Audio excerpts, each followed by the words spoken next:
How to fix Spotify stopping music automatically. Hi everyone, welcome back to our channel. I am Bimal from App Guide, and in today's guide video, I'm going to guide you on how you can fix if your Spotify is stopping automatically and simply pausing the song itself.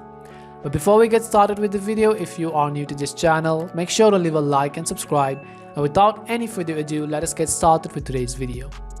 First of all, let's say that if I open Spotify and try to play any song, what happens is that after certain seconds or after certain minutes, the song is going to stop itself automatically.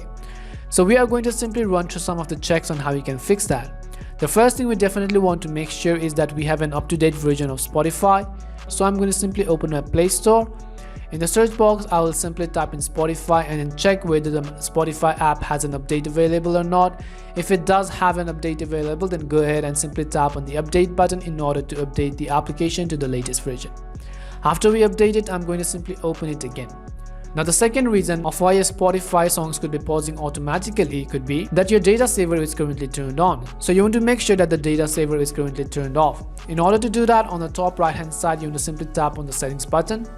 As you tap on the settings button here at the top, you can see that the data saver is currently turned on. If this option is turned on, then it will set your music to a really low quality, and sometimes it could also pause the songs in order to save your data. So you want to make sure that this toggle is currently turned off. Once it is turned off, hopefully this would have fixed your issue. So in this way, you can very easily fix your Spotify pausing songs automatically. We hope this video was really helpful to you, and if it did help you, make sure to leave a like, comment and subscribe. And if you have any more questions, also make sure to leave them down in the comment section below. As always, thank you very much for watching till the end of this tutorial, and see you soon in our next video.